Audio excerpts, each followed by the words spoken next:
text. Matthew 5, verse 31 to 32. It has been said, "Whoever divorces his wife, let him give her a certificate of divorce. But I say to you that whoever divorces his wife, except for the cause of sexual immorality, causes her to commit adultery, and whoever marries a woman who is divorced commits adultery." In these words, Jesus continues his teaching from the mountain, addressing the interpretations of the law that had developed within Israel. His pattern remains consistent throughout the passage. It has been said, but I say to you. Not a rejection of Moses, but a confrontation of how the law had been handled by the teachers of the nation. The statement Jesus refers to comes from the instruction given in Deuteronomy concerning divorce.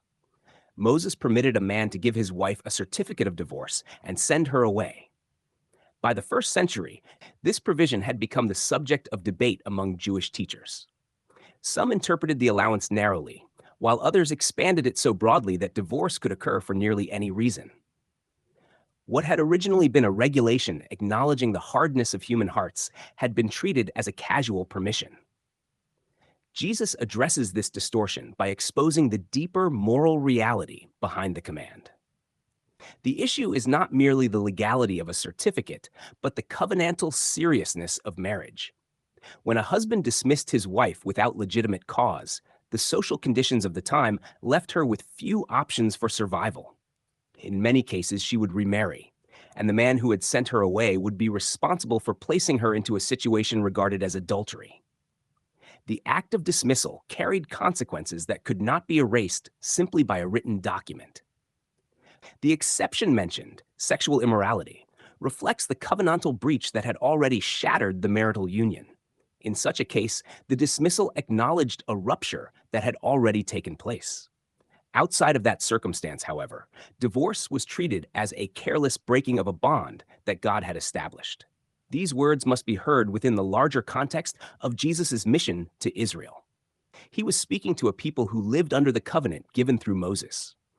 The law governed their civil and religious life, and its commands defined their standing within the nation. The Sermon on the Mount repeatedly intensifies the law's demands, revealing that the righteousness expected under that covenant reached far beyond outward compliance.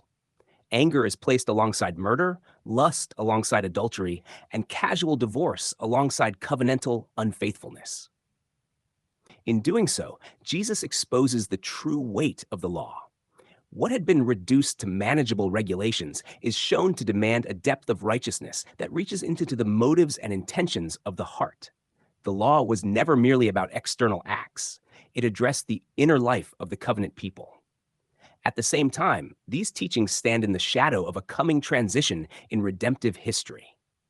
Jesus was speaking during the final generation of the age governed by the Mosaic covenant. The system centered in Jerusalem. The temple, the sacrifices, and the legal structure of the law was approaching its conclusion. Within that generation, the Old Covenant world would reach its end.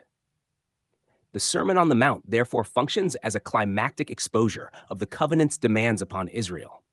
By intensifying the law's requirements, Jesus reveals the impossibility of achieving righteousness through legal observance. The standard is absolute, reaching into every thought and intention. The law, when fully understood, leaves no room for human boasting. This prepares the way for the righteousness that would come through the work of Christ. The law revealed sin and exposed the inability of humanity to attain the righteousness it required. In contrast, the new covenant would establish a different foundation, one not grounded in human performance, but in the finished work of the Messiah. Thus, the words about divorce stand as part of a larger unveiling. They show the seriousness of covenant faithfulness under the law, while simultaneously revealing the deeper problem that the law itself could not cure. The commands were holy and just, yet they confronted hearts incapable of meeting their demands. In the unfolding of redemption, the ministry of Jesus marks the closing chapter of the Old Covenant age and the arrival of the righteousness that comes apart from the law. The Sermon on the Mount, including this teaching about divorce, therefore stands as both an exposure of the law's true depth and a signpost pointing toward the transformation that would come through Christ's completed work.